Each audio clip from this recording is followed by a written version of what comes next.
Namaskar dosto, welcome back to our channel The Story Cabin पर so guys I hope you all are fine. So let's listen the story. Chapter अरण्या का भव्या जी के treatment करने के लिए मान जाना। अब तक अपने सन्स की अरण्या और रुद्रांश ऑक्शन में जाते हैं और दोनों मेडिसिनल प्लांट्स के लिए लड़ने लगते हैं। अब आगे रुद्रांश युवान और अक्षय ओबरॉय मेंशन पहुंच जाते हैं। फिर वह लोग एक रूम की तरफ चले जाते हैं। यह एक मिनी हॉस्पिटल था जो खास करके भव्या जी के लिए बनवाया गया था। घर के सभी लोग रूम के बाहर टेंशन में खड़े थे। अंदर डॉक्टर्स उन्हें चेक कर रहे थे। युवान अपने पापा की तरफ देखता है जो अपना सिर पकड़कर बैठे थे, तो उनकी तरफ चला जाता है और उनसे पूछता है कि मॉम कैसी है, तो अभय जी कोई जवाब नहीं देते। तभी डॉक्टर्स भव्या जी के रूम से बाहर आते हैं, तो रुद्रांश उन्हें देखकर अपने सख्त आवाज में पूछता है मेरी बुआ कैसी है। तो वो डॉक्टर एक गहरी सांस लेकर कहता है मिस्टर ओबरॉय हमने 100% दया था, पर उनकी ब्रेन रिस्पॉन्ड नहीं कर रही है। अगर ऐसे ही चलता रहा तो हमें डर है कि वह शायद 1 महीने से ज्यादा। उसने इतना ही कहा था कि अभय जी उनके कॉलर पढ़कर चिल्लाते हुए कहते हैं खबरदार अगर आगे कुछ कहा तो तुम्हें यही जिंदा दफना दूंगा। तो अक्षय और युवान उस डॉक्टर को अभय जी के पकड़ से छुड़ाने लगते हैं। फिर युवान उन्हें शांत करने लगता है।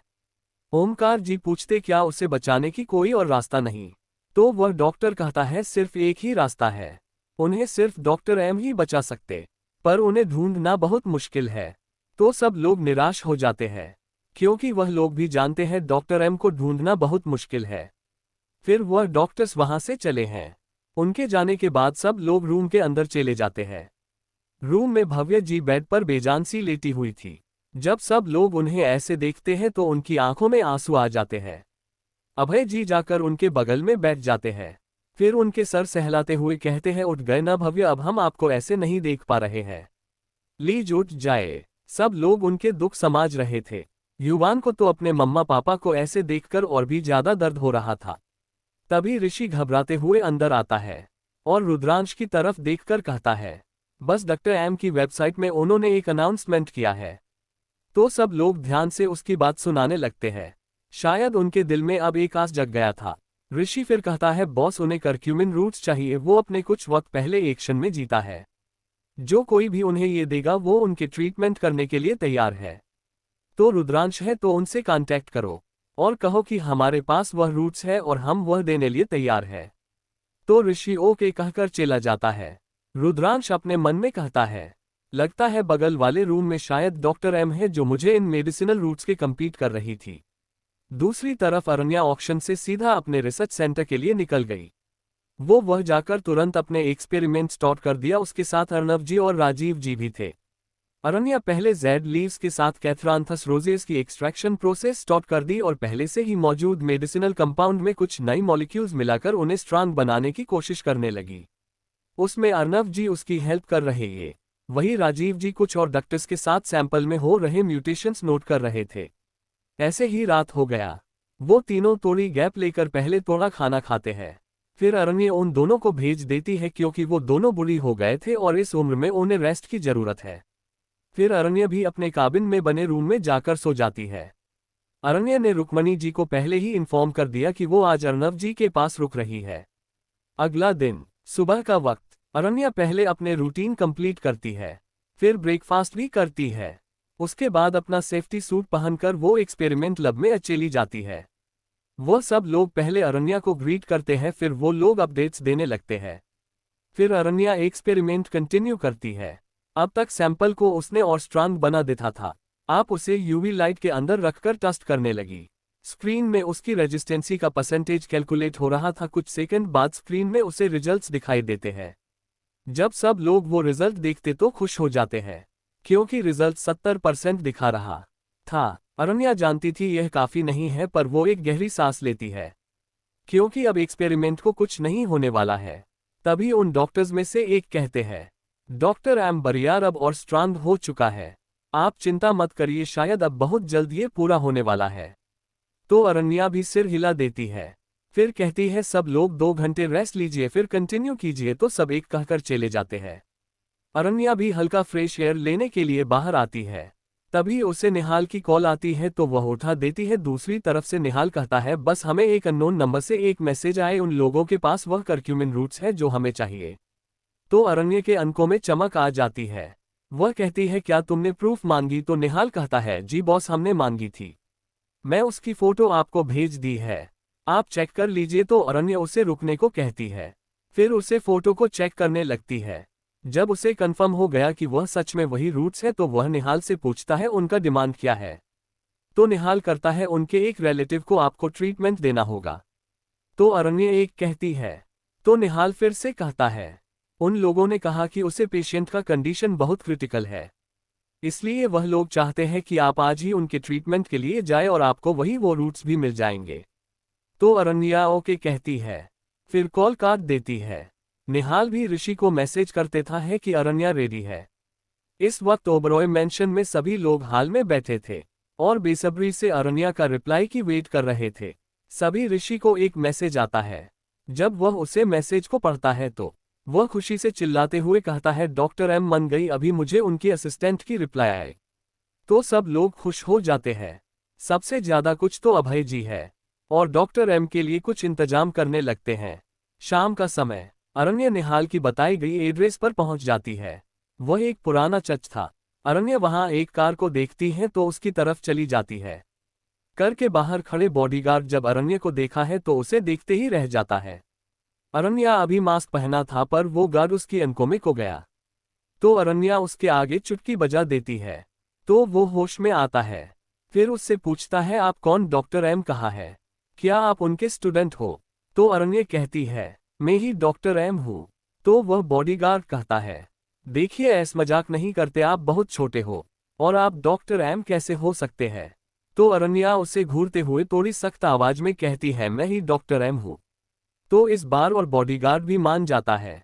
फिर वह उसे एक ब्लाइंड फोल्ड देता है। अरण्या भी चुपचाप उसे अपनी अंकों पर बंध लेती है। फिर वो लोग ओबरॉय मैंशन के लिए निकल जाते हैं। अरण्या का भव्य जी को चेक करना। अब तक अपने पढ़ा कि अरण्या का एक्सपेरिमेंट फिर से स्टेबल हो जाती है और अरण्या भव्य जी की ट्रीटमेंट करने मान जाती है। अब आगे वो ड्राइवर और अरण्या ओबरॉय मैंशन के लिए निकल जाते हैं। अरण्या अपनी अंकों पर ब्लाइंड फोल्ड बंद कर बैठी थी पर वो सब कुछ अच्छे से देख पा रही थी क्योंकि वो पहले से ही ऐसी सिचुएशंस के लिए ट्रेनिंग ली थी। पर वो अभी अभी इंडिया आई थी इसलिए उसे इस रूट के बारे में ठीक से नहीं पता, पर वो सब कुछ ऑब्जर्व कर रही थी। आधे घंटे बाद वो लोग ओबरॉय मैंशन की बैक डोर पे पहुंच जाते हैं। बैक साइड भी एक बड़ा सा दरवाजा था। रुद्रांश सिक्योरिटी के लिए उसे बैक डोर से लाने को कहा। घर के सभी लोग बाहर वेट कर रहे थे। पहले वो गार्ड बाहर आता है, फिर अरण्य के लिए डोर खोला है। तो अरण्या बाहर आती है। उसने अभी भी ब्लाइंड फोल्ड और मास्क पहना था। जब वो बाहर आती है तो रुद्रांश को लगा वो उसे जानता है। वही बाकी सब ये देखकर शौक है कि दुनिया की जाने माने डॉक्टर एम एक 20 साल की लड़की है। वही अरण्या भी ब्लाइंड होल्ड पहन कर भी सबको पहचान लिया। वो भी शौक हो गई, साथ से उसे चिंता भी हो रही है कि किसी को कुछ हुआ है। फिर एक गहरी सांस लेकर अपना ब्लाइंड फोल्ड निकाल देती है तो सब लोग उसकी अंकों को देखकर और शॉक हो गए। रुद्रांश अब उसे पहचान लिया। गौरी जी कल्याणी जी की तरफ देखकर कहती है माँ इसकी उनके बिल्कुल अरु की तरह है ना? तो कल्याणी जी भी हाँ में सिर हिला देती है। अब अरण्या अपना मास्क भी उतर देती है। अब सब लोगों को कंफर्म हो गया कि वो अरण्या ही है। पर अब उनके हैरानी की टिकना नहीं है। रुद्रांश भी एक पल के लिए फ्रिज हो गया था। वही वो गार्ड को लग रहा था उससे गलती हो गई, इसलिए वो कहता है बॉस वो प्लेस में यही करी है और इसने कहा कि यही डॉक्टर एम है।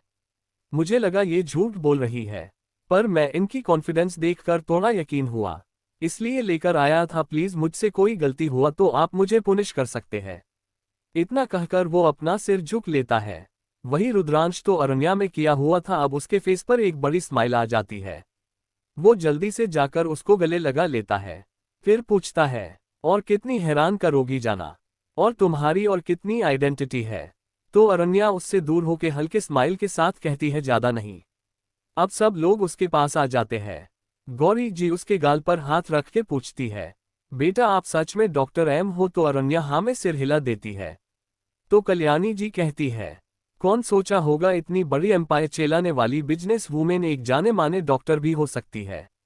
आप बहुत टैलेंटेड हो बच्चा। सुहानी भी एक्साइटेड होकर कहती है वाओ मेरी दी एक डॉक्टर भी है। तो अरण्या उसकी एक्साइटमेंट देखकर हल्का मुस्कुरा देती है। फिर सीरियस होकर रुद्रांश से पूछती है आपने मुझे क्यों बुलाया? तो युवान कहता है मोम के लिए। तो अरण्या कंफ्यूज हो जाती है, क्योंकि अरण्या भव्या जी के बारे में नहीं जानती। उसके फेस पर कंफ्यूजन देखकर अभय जी कहते हैं, प्रिंसेस तुम्हें मेरी वाइफ के लिए बुलाया है। जब युवान 6 साल का था तब उनकी एक्सीडेंट हो गई और वो कोमा में चली गई, और पिछली कुछ दिनों से उसकी हालत और भी बिगड़ रही थी। फिर उम्मीद के साथ उसके हाथ पकड़ते हुए आप उन्हें बचा लोगे ना बेटा। तो अरण्या कहती है पहले मुझे उन्हें देखना है। तो सब लोग उसे लेकर मिनी हॉस्पिटल की तरफ लेकर जाते हैं। वहां कुछ डॉक्टर्स भी थे। रुद्रांश उन्हें इसलिए बुलाया क्योंकि उन लोगों को भव्या जी प्रेजेंट सिचुएशन जानते हैं और अरण्या को भी एक्सप्लेन करने में आसान रहेगा। उन डॉक्टर्स अरण्या को ग्रीट करते हैं तो अरण्या भी बदले में अपना सिर हिला देती है। फिर वो लोग रूम के अंदर चले जाते हैं। अरण्या पहले भव्या जी के पास बैठ जाती है, फिर उनके नर्वस चेक करने लगती है। फिर उन डॉक्टर्स की तरफ देखकर कहती है, इनके सेंट्रल नर्वस सिस्टम में प्रॉब्लम है। एक्सीडेंट की वजह से इनका नर्वस के सेंसर्स काम करना बंद कर दिया, इसलिए इनकी हालत बिगड़ रही है। तो वो डॉक्टर्स शॉक हो जाते हैं। उनमें से एक डॉक्टर कहता है, अमेजिंग डॉक्टर एम, हमें पता नहीं चल पा रहा था कि प्रॉब्लम कहाँ है। अब हमें लगता है ये बहुत जल्द जागने वाली है। तो पूरी ओबरॉय परिवार की आंखों में आंसू आ जाते हैं। अभय जी अरण्या से पूछते हैं, प्रिंसेस क्या ये डॉक्टर सच कह रहे हैं? क्या भाभी जल्दी उठेगी? तो अरण्या उनको शांत करते हुए कहती है, हाँ छोटे पापा, ये 20 दिन में उठेगी। तो सब लोग शॉक हो जाते हैं। उन डॉक्टर से एक पूछता है, आप कितने % सूर है डॉक्टर? तो अरण्या कहती है 100%। तो सबके खुशी का टिकना नहीं रहा। अभय जी और युवान जाकर अरण्या को गले लगा लेते हैं। युवान तो रो रहा था। अरण्या पहले उन दोनों को शांत करती है, फिर उनसे अलग होकर कहती है, पर मुझे इनकी प्रॉपर एग्जामिनेशन करना है और देखना है कि इनकी ब्रेन कितनी जल्दी रिस्पॉन्स कर रही है, तो मैं उस हिसाब से इनका ट्रीटमेंट करूंगी। तो वो लोग हमें सिर हिला देते हैं। फिर अरण्या अपने बैग से अपना एक्यूपंक्चर किट निकलती है। फिर वो नीडल्स को ब्रेन के नज़दीक एक्यूपंक्चर पॉइंट्स पर लगती है और अपने वॉच में टाइम देखने लगती है। सब लोग उसकी स्किल्स को देखकर उसे एडमायर कर रहे थे और ध्यान से ऑब्जर्व भी कर रहे थे। करीब 5 मिनट बाद भव्या जी की बॉडी में हलचल ही तो सबकी आंखों में चमक आ जाती है। तो अरण्या उनके पैरों के पास जाकर उनके ऊ के लाबी उंगली में भी नीडल इंसर्ट करती है। फिर वो निहाल को कॉल करके कुछ इंस्ट्रक्शंस देती है। अभय जी पूछते हैं, बेटा उसकी बॉडी कांप क्यों रही है, कुछ प्रॉब्लम है क्या? तो अरण्या कहती है, शांत हो जाए, कोई प्रॉब्लम नहीं है। मैंने एक्यूपंक्चर से उनकी ब्रेन और नर्व इंपल्स को एक्टिवेट कर दिया, अब उनकी ब्रेन रिस्पॉन्ड कर रही है। बस अब मैं कुछ मेडिकेशन दूंगी और ये 10 दिन तक उठ जाएगी, पर अगले कुछ हफ्ते तक बोलने में बैठने में थोड़ा प्रॉब्लम होगी, फिर ये पूरी तरह से ठीक हो जाएगी। ये सुनकर सब लोग इमोशनल हो जाते हैं। वो लोग सालों से भव्य जी का उठने का वेट कर रहे थे। उनके लिए बहुत मिन्नतें मंजे थे। शायद भगवान ने उनकी सुन ली, इसलिए आज अरण्या की वजह से उनकी मिन्नतें पूरी हो रही है। वही वो डॉक्टर्स तो अरण्या की स्किल्स देखकर उन्हें एडमायर कर रहे थे। उन डॉक्टर्स बहुत एक्सपीरियंस्ड थे, पर वो लोग भी इतने सालों में भव्य जी को टिक नहीं कर पाए। वही अरण्या बस कुछ न्यूडल्स से उनकी हालत में सिर्फ 10 मिनट में बहुत सुंदर लाए। अब उन्हें अपने ही स्किल्स पर शक हो रहा है। वो डॉक्टर्स अरण्या से कहते हैं, अमेजिंग डॉक्टर, हमने एक्यूपंक्चर के बारे में सुना था, पर हमें नहीं पता था कि वो इतना इफेक्टिव होगा। तो अरण्या कहती है, प्रॉब्लम कितनी भी बड़ी हो, हम उन्हें सर्जरी और मेजर मेडिकेशन के सिवाय ऐसे भी ठीक कर सकते हैं। तो वो डॉक्टर कहता है, पर एक्यूपंक्चर को मास्टर करना बहुत मुश्किल है।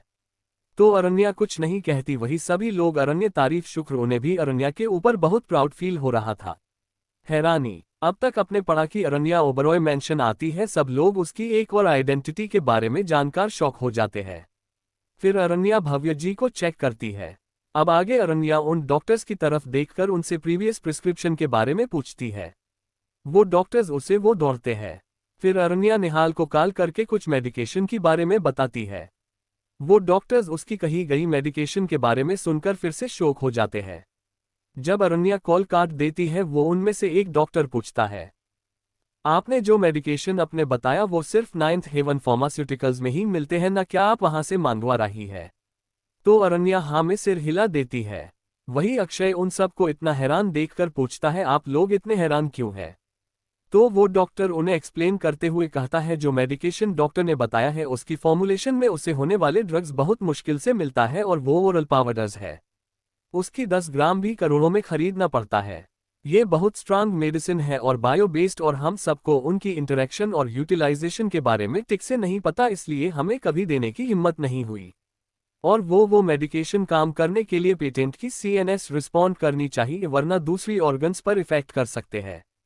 पर डॉक्टर एम ऑलरेडी मेम की सीएनएस को एक्टिवेट कर दिया, और रही बात डोज की, तो वो फॉर्मुलेशन कूदमे ने बनाई है, इसलिए हमें चिंता करने की जरूरत नहीं। वही सब लोग ये सब सुनकर अरण्या को और भी ज्यादा एडमिट करने लगे। रुद्रांश को तो अपने जाना को टूटकर प्यार करना चाहता था। कुछ समय बाद निहाल भी वहां आ जाता है और अरण्या को वो मेडिकेशन पकड़ा देता है। अरण्या हॉट वाटर मनवाती है, फिर मेडिसिन रेडी करती है और एक नर्स को भी ऐसे ही 1 हफ्ते तक करने की इंस्ट्रक्शंस देती है। फिर भव्य जी को हल्का उठाकर खुद उन्हें मेडिसिन पिलाने को होती है। पर तभी अभय जी कहते हैं बेटा वो पी नहीं सकती है, तो अरण्या कहती है उनके सेंस इंपल्स एक्टिवेट हो गई है, अब वो पी सकती है। तो वो खुश हो जाते हैं और अपना सिर हिला देते हैं। अब अरण्या भव्य जी को अच्छे से पकड़कर उन्हें वो मेडिसिन पिलाने लगती है, अगर होठों के पास लग गया थी कूद ही उसे क्लीन करने लगती है। वही सब लोग अरण्य को इतने प्यार से पेशेंस के साथ उन्हें पिलाते देख बेहद खुश हो जाते हैं। युवान और अभय जी की थी आंसू ही नहीं रुक रहे थे। वही वो डॉक्टर्स भी समझ गए कि ओबरॉयस और डॉक्टर एम के बीच कनेक्शन है। कुछ टाइम बाद अरण्या उसे पूरी मेडिसिन पिला देती है, फिर उसे लेटा देती है और सबकी तरफ देखकर बाहर चलने को कहती है। वो डॉक्टर्स विदा लेकर मेंशन से चले जाते हैं। नज अभी भी अंदर ही है। अभय जी अरण्या के पास जाकर उसे कहते हैं थैंक यू बेटा उन्हें बचाने के लिए। तो अरण्या उन्हें घूरते हुए कहती है ये गलत बात है छोटे पापा, मैंने मेरी माँ को ही बचाया है, यह मेरा फर्ज है। और मैंने आपसे पिछली बार भी कहा कि पापा अपनी बेटी को कभी थैंक यू नहीं कहते। तो अभय जी अपने कान पकड़ते हुए सॉरी प्रिंसेस कहते हैं, तो अरण्या मुस्कुरा देती है। वही युवान भी उसके सर सहलाते हुए कहता है आप सच में हमारे लिए एक ब्लेसिंग हो प्रिंसेस। तभी रुद्रांश अरण्या को एक बॉक्स पकड़ते हुए कहता है ये लो जाना, यह वही रूट्स है जो तुम्हें चाहिए। तो अरण्या उस बॉक्स को ओपन करके उन रूट्स को चेक करती है। उन रूट्स को देखकर उसके आंखों में चमक आ जाती है, और वो चमक किसी से छुपी नहीं। गौरी जी पूछती है ये कुछ प्लांट्स ही तो हैं ना बेटा, आप बहुत खुश लग रही है। तो निहाल कहता है बोस जब 8 साल की है उन्होंने लंदन में है एक स्पेशल किट के बेसिस पर ग्रेजुएशन पूरी कर लिया है, और उन्होंने कैंसर पर थीसिस लिखकर उन्हें पब्लिश की है और उनकी पेटेंट्स को भी हासिल कर लिया। बोस ने उस उम्र से ही कैंसर पेशेंट्स के लिए मेडिकेशन की रिसर्च स्टार्ट कर दिया और आज वो लगभग पूरा होने को आया है। वो कैंसर पेशेंट्स के लिए एक अमृत की तरह काम करने वाला है, पर उनमें अभी भी कुछ कॉम्प्लिकेशन है। उन्हें ओवरकम करने के लिए बॉस को ये करक्यूमिन रूट्स और कैथरांथस रोजियस की जरूरत है, जो बहुत रेयर मेडिसिनल प्लांट्स है। इसलिए बॉस बहुत खुश है। तो सब लोग अरण्या की काबिलियत के बारे में और उसकी रिसर्च के बारे में सुनकर अरण्या को हैरानी से देखने लगते हैं। अब उन सबको लग रहा था कि रुद्रांश अरण्या से सामने कुछ भी नहीं है। तभी अक्षय कहता है अरु उस ऑक्शन में हमारे बगल वाले रूम में आप हो। तो अरण्या भी शौक हो जाती है, फिर उसे घूरते हुए पूछती है इसका मतलब वो लोग आप ही थे जो मुझसे लड़ रहे थे, है ना। इतना कहकर वो रुद्रांश युवान और अक्षय को घूरने लगती है। तो वो तीनों हड़बड़ा जाते हैं और इधर उधर देखने लगते हैं। अरण्या भी अब समझ गई। निहाल कहता है तो वो लोग सच में आप ही थे। रुद्रांश अरण्या की हाथ पकड़कर कहता है मुझे नहीं पता था कि वो तुम हो, वरना मैं बिडिंग ही नहीं करता। तो अरण्या कुछ कहती उससे पहले जो निहाल कहता है पर आपकी वजह से हजारों में आने वाली वो प्लांट बॉस ने 20 करोड़ में खरीदना पड़ा। तो रुद्रांश उसे घूरने लगा। उसे क्या जरूरत थी बीच में बोलने की। फिर वो अरण्या की तरफ देखता है तो अपनी टुक घटक लेता है, क्योंकि अरण्या उसे अब और भी ज्यादा गिरने लगी। वो रुद्रांश से अपनी हाथ चुदाती है, फिर सबकी तरफ देखकर कहती है मैंने जो मेडिसिन और इंस्ट्रक्शंस दिए हैं उसके हिसाब से करिए, मैं 3 दिन बाद आके उन्हें चेक करूंगी। तो सब अपना सिर हिला देते हैं। तो अरण्या एक और बार रुद्रांश को घूरकर वह से अकेली जाती है। निहाल भी उसके पीछे चले जाता है। उसके जाने के बाद अक्षय हंसते हुए रुद्रांश की तरफ देखकर कहता है भाई अरु तो तुमसे नाराज होके गई। तो रुद्रांश अब अक्षय को घूरने लगता है। आखिर वो बात उसने ही कही है ना। जब अक्षय को रुद्रांश की घूरती नजरें महसूस होती है तो वो जल्दी से कल्याणी जी के पीछे छुप जाता है। वही कल्याणी जी अक्षय से पूछती है अरण्या रुद्रांश से क्यों नजर हुई है और क्या एक्शन है। तो अक्षय उन्हें पूरी स्टोरी बता देता है। तो अब सब लोग भी रुद्रांश को घूरने लगते हैं। गौरी जी कहती है क्या जरूरत थी तुम्हें वो रूट्स खरीदने की, और तुम्हारे वजह से मेरी बेटी का कितना निशान हुआ है रुद्रांश कहता है मैंने जानबूझकर नहीं किया है मोम, मुझे नहीं पता था कि उस रूम में जाना है। तो गौरी जी फिर से कहती है वो सब मुझे नहीं पता, उसका नाराज होना जायज है। अगर मुझसे पूछे तो मैं कहूंगी कि उसे तुमसे 1 महीने तक तो नाराज होनी चाहिए। वैसे अब मुझे लगता है तुम उसे डिजर्व नहीं करते हो, वो कितनी खूबसूरत और टैलेंटेड है। उसके सामने तुम कुछ नहीं, और साथ में तुम उससे उम्र में भी बड़े हो। तो अब रुद्रांश चिढ़ जाता है और वो अपने मोम को घूरने लगता है। फिर कहता है मोम मैं आपका ही बेटा हूं, तो वो कहती है अरु भी मेरी बेटी है। वो आगे कुछ कहती रुद्रांश उन्हें रोकते हुए कहता है बस में जाना सिर्फ मेरी है, उसे मुझसे कोई दूर नहीं कर सकता। वैसे उसे मेरी उम्र से कोई फर्क नहीं पड़ता और वो मुझसे ज्यादा देर नाराज नहीं रहेगी क्योंकि वो मुझसे 8 साल से प्यार करती है। तो सबके मुंह से एक साथ क्या निकलती है। वही अक्षय जो कल्याणी जी के पीछे छुपा हुआ था वो जल्दी से उसके पास जाकर पूछता है क्या अरु तुम्हें पहले से ही जानती है। तो रुद्रांश प्राउडली उन सब को अरण्या की बताई हुई बातें बताता है तो सब लोग हैरानी रुद्रांश की तरफ देखने लगते हैं। वही रुद्रांश स्मर्क करते हुए अपने रूम में चला जाता है। अरण्या की फ्रेंड्स का आना। अब आगे मुंबई एयरपोर्ट से 4 लड़कियां बाहर आती है। उन्हें देखकर राघव उनके पास चले जाता है और उन सब को स्माइल के साथ कहते हैं हेलो सिस्टर्स। तो वो लोग भी स्माइल के साथ कहते हैं हेलो राघव। यह कोई और नहीं रूही, रव्या, हिमाद्री और ईशा थे। रूही कहती है तुमने हिटलर को नहीं बताया न कि हम आ रहे हैं, हम उसे सरप्राइज देना चाहते हैं। तो राघव कहता जी मैंने नहीं बताया। तो हिमाद्री कहती है तो देर किस बात की है भाई, चलो। तो सब लोग हाँ में सिर हिला देती है। फिर सब लोग गाड़ी में बैठ जाते हैं। राघव गाड़ी ड्राइव कर रहा था। ईशा राघव से पूछती है अब बताओ क्या क्या हुआ है हमारी घेर मौजूदगी में। तो राघव जिसके पेट में कुछ नहीं बचता है वो एक्साइट होकर कहता है बहुत कुछ हुआ है ईशा दी। तो सब लोग अब उसकी बात ध्यान से सुनने लगते हैं।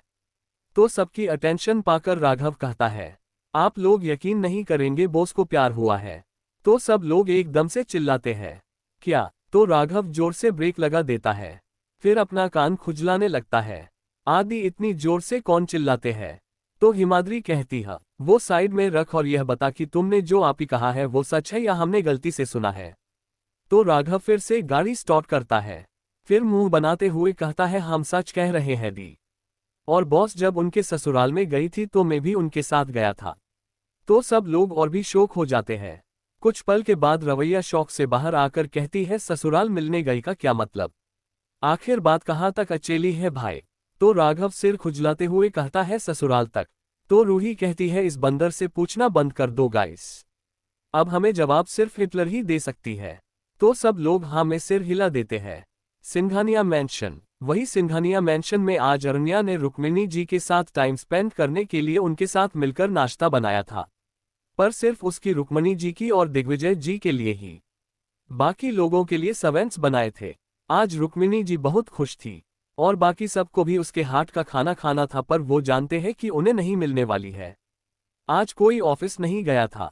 2 दिन बाद हर्षित और अव्य की रोग फिक्स हुआ था, तो सब लोग उनकी अरेंजमेंट्स के बारे में बात कर रहे थे। अरण्या ब्रेकफास्ट के बाद अपने रूम में अकेली गई। सब लोग बात कर ही रहे थे तभी उन सबको बाहर गाड़ी रुकने की आवाज आती है। जब वो लोग राघव के साथ 4 अनजान चेहरे देखते हैं तो थोड़ा कंफ्यूज हो जाते हैं, पर दिग्विजय जी और रुक्मिणी जी उन्हें पहचान लेते हैं। वो चारों जल्दी से जाकर उन दोनों की आशीर्वाद लेने लगते हैं। तो वो दोनों उन्हें रोक देते हैं, फिर कहते हैं बेटियां पैर नहीं छूती। तो वो चारों मुस्कुराते हैं, फिर उन्हें एक साथ हक करते हुए कहते हैं नमस्ते दादू दादी कहते हैं। तो दादी उन सब से रूठते हुए कहती है हटिए, हम आप सब से बात नहीं करेंगे, हम आपसे इतने साल से जानते हैं, पर आप लोग अब आ रहे हैं हमसे मिलने। तो ईशा उनके सामने घुटनों के बल बैठकर कहती है दादी आप जानते हो ना हिटलर को, वो इतने सालों से खुद यह नहीं आई थी, फिर हम कैसे आते हैं। इतना कहकर अपना फेस बहुत क्यूट बनती है। उसकी इतनी क्यूट फेस देखकर दादी के साथ कोई और भी मुस्कुरा रहा था। वही रुक्मिणी जी उसके गल पर हल्की छपत लगते हुए कहती है बदमाश, तो वो मुस्कुरा देती कि सब लोग इन्हें कंफ्यूजन के साथ देख रहे थे। तभी रूही दादी से पूछती है हिटलर कहाँ है दादी। तो रुक्मिणी जी कहती है वो अपनी रूम में होगी। थी हिमाद्री कहती है आप उसे कॉल करके नीचे बुलाए। हम चुप जाते हैं। जब वो आती है तो हम उसे सरप्राइज देंगे। तो दादी है में सिर हिला देती है। वही वो चारों जाकर पिले के पीछे छुप जाते हैं। वही राघव तो ये सब इंटरेस्ट के साथ देख रहा था और माहिरा बोरियत के साथ। अब अश्विनी जी रुक्मिणी जी से पूछती है, माँ ये बच्चियां कौन है? तो रुक्मिणी जी अरण्या कॉल करते हुए कहती है, अभी पता चल जाएगा। फिर अरण्य को कॉल करती है। अरण्या कॉल उठा देती तो रुक्मिणी जी उसे जल्दी नीचे आने को कहती है। तो अरण्या पूछती है, क्यों? तो रुक्मिणी जी कहती है, वो राघव आया था, उसे आपसे कुछ काम था। तो अरण्या ओके कहती है। फिर सब उसका इंतजार करने लगते हैं। बाकी सबको अभी भी कुछ समझ नहीं आ रहा था। वो चारों लिफ्ट के पीछे की पिले के पास छुप जाते हैं। कुछ देर बाद सबको लिफ्ट खोलने की आवाज सुनाई देती है। अरण्या बाहर आती है और रुक्मिणी जी के पास जाने लगती है तो वो चारों उसके पीछे से एक साथ पकड़ लेते हैं और एक साथ हक कर लेते हैं। पर अरण्या हैरान नहीं हुई और नहीं कोई रिएक्शन दी। तो सब उसे दूर हो जाते हैं। रूही पूछती है, यार अरु तुम शौक क्यों नहीं हुई? तो अरण्या जाकर रुक्मिणी जी के साथ बैठते हुए कहती है, क्योंकि मैं जानती हूँ कि आप लोग आ गए। तो अब वो चारों शौक हो जाते हैं। वो उन सब के पास आके राघव को घूरने लगते हैं तो राघव टूट गटकते हुए अपने बचाव में कहता है, मैंने नहीं कहा, मैंने सच में नहीं कहा। तो अरण्या कहती है, उसे घूरने बंद कीजिए, आप सबकी पल पल की खबर रखती हूँ, इसलिए मुझे सब पता होता है। तो वो चारों की मुंह बन जाती है। वही अब सबको पता चल गया कि वो चारों अरण्या के दोस्त है। वही माहिरा का मुंह बन जाता है और उसे उन चारों से भी जलन हो रही थी क्योंकि वो चारों भी कम खूबसूरत नहीं है। उसे लग रहा था ये सब कुछ नॉर्मल फैमिली से ही आए होंगे। वही वो ईशा मुंह बनाते हुए अरण्या से कहते हैं, यार पता भी है तो क्या तुम हरण होने की नाटक नहीं कर सकती? सबका प्लान और मूड दोनों स्पॉइल कर दिया। तो अरण्या उसे घूरने लगी। वही हिमाद्री अरण्या को देखकर डेविल स्माइल करती है। फिर उसके पास जाकर वो उन तीनों से कहती है, अभी भी हमारा प्लान कारण नहीं हुआ गाइस। इतना कहकर अरण्या को गुदगुदी करने लगती है और बाकी सब भी डेविल स्माइल करते हुए उसे ज्वाइन करते हैं। वही अरण्या उन सब को दूर करते हुए जोर जोर से हंसने लगी। उसकी हंसी में सब लोग खो गए थे। सबको इतने दिनों बाद अरण्या को खुलकर हंसते देख सुकून मिल रहा था। वही दिव्या जी, अरमान जी और सभी भाइयों की आंखों में आंसू आ गया था। माहिरा को पड़ी डांट और रॉय परिवार। अब आगे अरण्या खुलकर हंस रही और उन चारों को रुकने को कह रही थी। कुछ देर बाद वो चारों भी रुक जाते थे। अरण्या गहरी सांसें लेते हुए उन चारों को डांटते हुए कहती है, यह क्या था? एक तो मेरे मन करने की बावजूद आप लोग मुंबई आए और उसके आगे कुछ कहती। रुक्मिणी जी उसे रोकते हुए कहती है, बस करिए अरु, इन्हें क्यों दंत रहे हैं? यह आपसे प्यार करते हैं इसलिए आए हैं। तो अरण्या कहती है, जानती हूँ दादी, पर ये लोग बिना सिक्योरिटी के यह आए हैं। आप जानते हो ना बाहर कितने दुश्मन हैं। तो अपने आदत के अनुसार माहिरा बीच में कहती है, क्या ये लोग कोई वीवीआईपी है क्या जो इन्हें सिक्योरिटी लेकर घूमने पड़ेगा? तो अरण्या, रुक्मिणी जी और वो चारों भी उससे घूरने लगते हैं। राघव उसे कुछ कहने को होता है पर अरण्या ने उसे इशारे में माना कर दिया। फिर अरण्या उसे इग्नोर करते हुए उन चारों से कहती है, इस बार छोड़ रही हूँ, अगली बार ऐसा किया तो पनिशमेंट के लिए तैयार रहना। तो वो चारों अच्छे बच्चों की तरह हमें सिर हिला देते हैं। तो अरण्या लिफ्ट की तरफ जाते हुए कहती है, अगर बातें हो गए तो ऊपर आ जाओ। इतना कहकर वो चली गई। उसके जाने के बाद वो चारों एक गहरी सांस लेते हैं और रुक्मिणी जी के पास जाकर एक साथ कहते हैं, थैंक यू सो मच दादी, अपने आज हमें उस हिटलर से बचा लिया। तो वो उन्हें डांटते हुए कहती है, कबड्डर, अपने मेरी पोती को हिटलर कहा तो ईशा कहती है, तो वो हिटलर से कम नहीं है, अपने देखा ना वो कैसे डरा रही है। तो रुक्मिणी जी कहती है, ले ही मैंने उसे डांटा पर वो गलत नहीं है, उसे बस आप सबकी सेफ्टी की चिंता है। तो रूही कहती है, जानते हैं दादी, हम अगली बार नहीं करेंगे। हिमाद्री कहती है, अगर अगली बार किया तो हमें कोई नहीं बचा सकता। वही अब दिव्या जी से नहीं रहा गया तो वो रुक्मिणी जी से पूछती है, माँ क्या ये बच्चियां अरु के दोस्त है? तो रुक्मिणी जी मुस्कुराते हुए उन चारों को सबसे इंट्रोड्यूस करते हुए कहती है ये चारों अरण्या के दोस्त है, पर ये दोस्तों से ज्यादा बहनों की तरह रहते हैं। रव्य की तरफ इशारा करते हुए कहती है, इसका नाम रव्य कपूर है। रव्य उन सब को ग्रीट करती है, आप सब मनीष कपूर को जानते ही है, यह उनकी बेटी है। अब ये कपूर एम्पायर की सीईओ है। तो सब लोग शॉक हो जाते हैं। वही अरमान जी को वो पल याद आ गया जब वो अपनी बेटी के मुंह से किसी और के लिए डेट सुने थे। अनायास ही उनकी आंखों से एक आंसू बह गया। फिर हिमाद्री की तरफ इशारा करते हुए कहती है, ये हिमाद्री माहेश्वरी है। हिमाद्री भी इन सब को ग्रीट करती है। ये श्रवण माहेश्वरी की बेटी है। इसके भाई से भी आप सब मिल चुके थे। तो सभी भाइयों को भी वो दिन याद आ जाता है जब वो लोग अपनी बहन को किसी और को भाई कह रही थी और उससे प्यार से बात कर रही थी। उनके आंके भी नाम हो जाते हैं। रुक्मिणी जी फिर रूही की तरफ इशारा करते हुए कहती है, ये रूही सहगल। रूही भी सबको ग्रीट करती है। यह इंडिया के प्रेसिडेंट विश्वनाथ सहगल की पोती है, पर यह अरण्या की तरह डॉक्टर है। फिर ईशा की तरफ इशारा करते हुए, यह ईशा राठौड़ है। इनके दादाजी Shailesh Rathore retired military commandant है। शैलेश जी मिलिट्री कमांडेंट है, पर वो पेंटर भी है। पर यह बात सिर्फ कुछ ही लोग जानते हैं। वो रिटायर होने के बाद अपने पोते कियान और पोती अरण्या के साथ आर्ट गैलरी खोले हैं। ये बात सिंगन्यास भी नहीं जानते, इसलिए रुक्मिणी जी ने सिर्फ उनकी मिलिट्री कमांडेंट होने की बात बताई। वो फिर से कहती है, इनका पापा एशिया की टॉप 6 बिजनेसमैन है। राठौड़ कॉरपोरेशन रॉय कॉरपोरेशन को टक्कर देती है। वही सब लोग उन चारों की फैमिली के बारे में जानकार बहुत शौक थे। खास करके माहिरा, उसका चेहरा थी कला पद गया। अब उसे अरण्या के इतने अमीर दोस्तों को देखकर उसे और जल रही थी। रुक्मिणी जी ने उन सब की परिवारों के बारे भी इतने बड़ा चढ़ाकर इसलिए कहा था क्योंकि वो माहिरा का उन सब को नीचे दिखाने की लहजे में बात करना नहीं भूली थी, और वो इन सब को परेशान ना करे। वही यह सब कोई और भी गेट के पास सुन रहे थे, जो कोई और नहीं रॉय परिवार थे। वो लोग आज सिंघानिया मेंशन इसलिए आए थे क्योंकि उनकी बिजनेस में लॉस हो रही थी। उनके शेयर्स कोई और ने खरीद लिया था, इसलिए वो जल्दी से सिद्धांत की माहिरा से शादी करा के सिंघानिया की फेवर लेने आए थे। ये बात अब तक किसी को नहीं पता था कि अब रॉय कॉरपोरेशन एशिया के टॉप कंपनीज में नहीं रही, और यह सब अरण्या का किया धारा है। अरण्या उन लोगों को धीरे धीरे बर्बाद करना चाहती थी, इसलिए वो भी यह बात बाहर नहीं आने दी, और भी कुछ रीजन है। वही वो लोग उस दिन अरण्या की रुतबा देखकर पछता रहे थे। सिद्धांत तो उसकी खूबसूरत फेस भूल नहीं पा रहा था। अब वो लोग उसके इतने अमीर दोस्त देखकर अब माहिरा को चुनने के लिए और भी ज्यादा पछता रहे थे।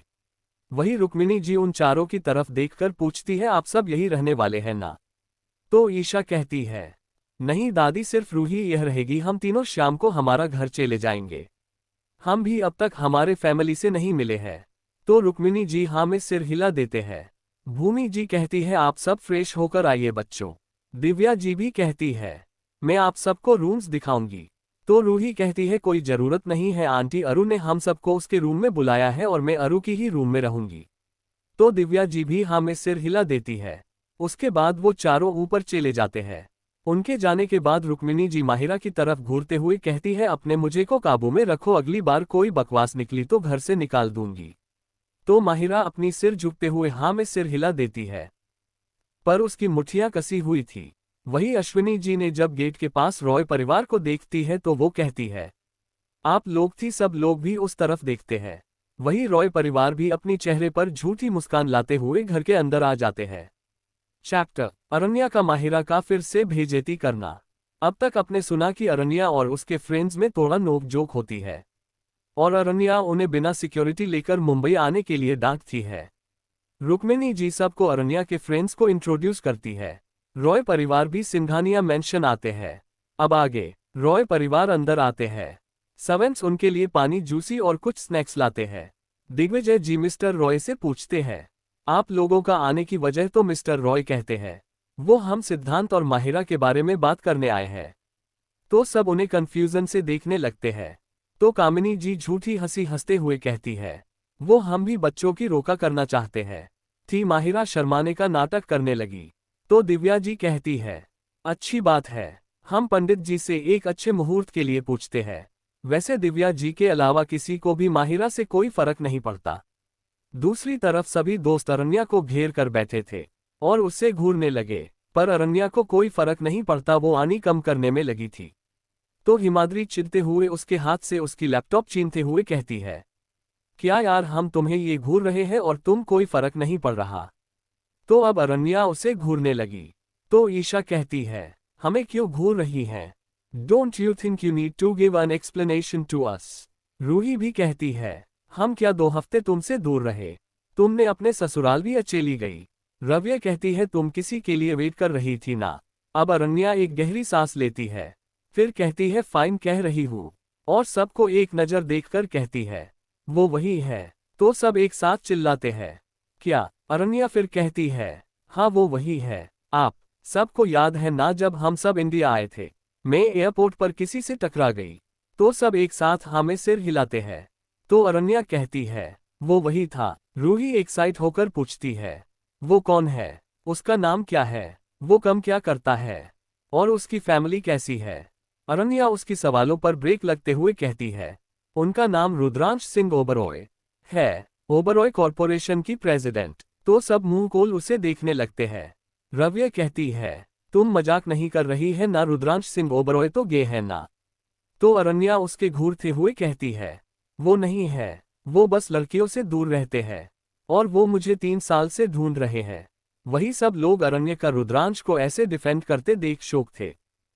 क्योंकि अरण्या बहुत कम बात करती थी, वो सवालों का सिर्फ हाँ या ना में देती है, पर सब उसे आज इतने खुलकर बात करते देख खुश थे। हिमाद्री इसे छेड़ते हुए कहती है, जीजू गाय नहीं है तो बता अब गाड़ी कहाँ तक अकेली किस या उससे ज्यादा? ये सुनकर अरण्या का गाल कश्मीरी सेब की तरह लाल हो जाए है, पर वो अपने आप को संभालते हुए कहती है, ऐसा कुछ नहीं हुआ है। तो वो कहती है, पर तुम्हारे लाल गाल तो कुछ और ही कह रहे हैं। तो अरण्या अपने आल को छूती है और घबराते हुए कहती है, नहीं तो सब लोग हंसने लगते हैं। तो अरण्या उन्हें घूरने लगती है। फिर रूही के हाथ से अपनी लैपटॉप लेते हुए कहती है, अभी कुछ और कहे तो पनिशमेंट के लिए रेडी रहना। तो सबका मुंह बन जाता है। फिर जोर से कहते हैं, हिटलर। तो अरण्या अपना सर नामे हिला देती है। कुछ देर बाद वो लोग लंच के लिए नीचे आ जाते हैं। अब तक रॉय परिवार भी चला गया था। दिव्या जी ने उन्हें लंच करके जाने को कहा, पर वो लोग काम है कहकर चले गए। राघव भी अरण्या के कुछ काम करने चला गया था। सब लोग डाइनिंग टेबल के पास आ गए और सब लोग बैठ जाते हैं। सभी सर्वेंट्स खाना सर्व करने लगे। मेरी आंटी उन चारों को देखकर खुश हो जाती है और उन्हें कहती है, बच्चे आप सब आ गए। तो ईशा कहती है, जी मेरी आंटी, आपके अरू बेबी के बिना हमारा मन नहीं लग रहा था तो आ गए। तो मेरी आंटी मुस्कुरा देती है, फिर कहती है, हमने आप चारों की फेवरेट भी बनाए हैं। तो चारों मुस्कुराते हुए एक साथ कहते हैं, थैंक यू मेरी aunty, you are the best. तो वो और भी मुस्कुराती है। माहिरा जो अपने हरकतों से कभी बॉस नहीं आती, वो फिर से कहती है, निकही तो है, उसमें बेस्ट होने वाली बात क्या है? तो मेरी आंटी थोड़ा उदास हो जाती है। वही सभी लोग उसे घूरने लगते हैं। ईशा कहती है, वो निकर नहीं है, वो हमारे लिए एक माँ की तरह है। हिमाद्री कहती है, तुम कौन हो उन्हें नौकर कहने वाली? रूही कहती है, वो हमारे बचपन से कायल रखते आ रही है, हमें अपनी खुद की बच्चों की तरह प्यार करती है। रव्या कहती है, अगर उनके बारे में कुछ कहा थी तो तुम्हें छोड़ेंगे नहीं। अरण्या कहती है, वैसे वो नौकर नहीं है, वो सिर्फ मेरे लिए खाना बनती है। अगर वो नौकर भी है तो क्या हुआ, वो अपनी किसकी पैसों से खाती है, तुम्हारी तरह नहीं जो दूसरों की पैसों पे पालने वाली। अगर फिर से तुम्हारी कचरा मुंह से कुछ निकल तो आई स्वेयर तुम कभी नहीं बोल पाओगी। वही उन सभी बात सुनकर माहिरा को गुस्से के साथ डर भी लग रहा था। माहिरा को देखकर अरण्या से पूछती है, वैसे ये कौन है? तो अरण्या कहती है, कचरे से ज्यादा कुछ नहीं। तो हिमाद्री कहती है, क्या ये वही लड़की है जो तुम्हारे मोम ने अडॉप्ट करके लाए? तो अरण्या हाँ में सिर हिला देती है, पर कहती है, वो मेरी मोम नहीं है, अगली बार मत बोलना। तो वो चारों हाँ में सिर हिला देते हैं। वही दिव्या जी का सिर झुक जाता है और अरण्या के बाद उनके दिल दुखा रहे हैं। अरमान जी टेबल के नीचे उनके हाथ पकड़ लेते हैं। उन्हें भी उसके बातें दुख रहे था, पर वो कुछ नहीं कर सकते। अरण्या फिर मेरी आंटी की तरफ दखकर नरमी से कहती है, आंटी, जिन लोगों को हम नहीं जानते उनके बातें दिल पर नहीं लेते। तो मेरी आंटी भी फिर से मुस्कुराते हुए हाँ में सर हिला देती हैं। फिर सब लोग चुपचाप खाना खाने लगते हैं। लंच के बाद अरण्या और उसकी दोस्त अरण्या के रूम में चले जाते हैं। रूम में आने के बाद रूही अरण्या से पूछती है, अरु तुमने मुझे यही रहने को क्यों कहा? मैं व्हाइट लोटस पैलेस में रुक जाती ना थी? अरण्या कहती है, क्योंकि मैंने आकाजान और सारी दादाजी के लिए एक क्लब रेडी की है जिसमें सारी एक्टिविटीज है। मैंने वो क्लब इसलिए रेडी की ताकि अकजान को अकेले फील ना हो और सभी दादाजी फिट रहे। अब वो मैक्सिमम वही रह रहे हैं। अगर तुम पैलेस गई तो वो अपना रूटीन फॉलो नहीं करेंगे, इसलिए। तो रूही सिर हिला देती है, और तुम कल मेरे साथ एक पेशेंट ट्रीट करने आ रही हो? तो वो फिर से सर हिला देती है। दिव्या जी की डिसीजन। अब आगे अरमान और दिव्या जी का रूम। दिव्या जी अरमान जी के सीने से लगी हुई थी। वो उनसे कहती है, मान मैं माहिरा की शादी जल्द से जल्द करना चाहती हूँ। तो अरमान जी उन्हें देखते हैं।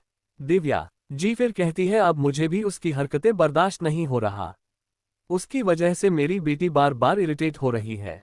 अब जब भी उसे देखता हूँ मुझे मेरी गलतियों की याद आने लगते हैं, जो मैंने अपनी खुद के बेटी के साथ किया है। और जब वो मुझसे आकर बात करती है तो मुझे उसकी बातें चलवा लगने लगा है।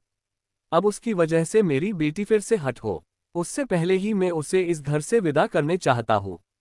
तो अरमान जी कहते हैं, फाइनली तुम्हें रियलाइज हो गया है दिवू। हमें तो वो सालों पहले से ही चलवा लगती है, पर मैं आपके वजह से चुप था। और अब आप जैसा चाहोगी वैसा होगा। तो दिव्या जी भी हमें सर हिला देती हैं। वही यह सब माहिरा उनसे छिपकर सुन रही थी। वो कूद से कहती है, नहीं ऐसा नहीं हो सकता, ये लोग मुझे इस घर से निकाल दे उससे पहले ही मुझे सब कुछ करना होगा, वरना हमारा इतने सालों की मेहनत पर पानी फिर जाएगा। इतना कहकर वो जल्दी अपने रूम में चली गई। माहिरा के रूम। माहिरा अपने रूम में आकर अपने डैड को कॉल करती है और उसने जो जो बातें सुनी वो सब कुछ उनसे बता देती है। वही हरीश कहता है, इसका मतलब अब तुम्हारे पास 2 या 3 महीने हैं। तुम्हें उससे पहले ही तुम्हें हमारा प्लान पूरा करना होगा। तो माहिरा हाँ कहती है। वही उसकी बातें अरण्या और उसकी दोस्त भी सुन रही थी। जब वो लोग दिव्या जी की डिसीजन सुनते हैं तो उन्हें थोड़ा शॉक लगता है। फिर एक दूसरे को देखने लगते हैं। माहिरा का कॉल कट करने के बाद अरण्या कुछ सोचने लगी। वही रूही कहती है, लगता है तुम्हारे पेरेंट्स बदल गए यार, और लगता है उन्हें उनकी गलती की पछतावा है। तो अरण्या कहती है, क्या उनकी पछतावे से मैंने जो जिला है जो किया है वो वापस आएगा। तो रूही कुछ नहीं कहती क्योंकि उसकी इस सवाल का जवाब उसे भी नहीं पता था। हिमाद्री पूछती है, इस लड़की की प्लान क्या है। तो अरण्या उसे सब कुछ बताती है। तो रूही को माहिरा से और भी नफरत होने लगी। ऐसे ही शाम हो गया। रूही के अलावा सभी दोस्त सिंघानिया मेंशन से अपने घर के लिए निकल गए थे। अरण्या और रूही रूम में अपनी रिसर्च और कुछ कॉम्प्लिकेटेड केसेज के बारे में डिस्कस करने लगे थे। फिर डिनर टाइम पर दोनों नीचे आते हैं। फिर डिनर करके रूम में चले जाते हैं। ओबरॉय मेंशन। भव्य जी अब टिक होने लगी उन पर, वो दवाइयां बहुत अच्छे से कम कर रहे हैं। और एक बार वो अपनी अन को भी खोल दी और वो अब सबके बातें सुनने लगती थी और समझ भी रही थी और इशारों में जवाब भी दे रही थी। उनको इतनी जल्दी टिक होते देख घर के सभी लोग खुश थे। वही सबको अक्षय की कृपा से अरण्या का रुद्रांश को दी हुई पुनिसमेंट के बारे में भी पता चल गया। और वो लोग रुद्रांश को अरण्या के लिए बहुत बेचैन देखकर शोक थे। पर वो लोग खुश भी थे कि अब रुद्रांश को उसकी सच्ची हमसफर मिल गई और वो उससे बहुत प्यार करता है। रुद्रांश का रूम। रुद्रांश अपने रूम के सीलिंग को प्यार से देख रहा था जहां अरण्या का फोटो प्रोजेक्ट हो रही थी। वो हमेशा से उसकी फोटो देखते कर ही सोता है। उससे बहुत सुकून मिलता है। वो अरण्या की प्रोजेक्शन को देखकर कहता है, कल तुम्हारे दिए पनिशमेंट खत्म हो जाएगी जाना, और कल फाइनली मैं तुम्हें देख पाऊंगा। इतना कहकर वो मुस्कुराने लगता है और फिर सो जाता है। सिंघानिया मेंशन। रूही अब तक सो चुकी थी। अरण्या अभी बालकनी में कड़ी चंद को निहार रही थी। वो भी खुद से कहती है, आप जितने बच्चे थे हम उसे भी ज्यादा बेचैन है रुद्र। हम कल मिलेंगे। इतना कहकर वो मुस्कुराने लगी।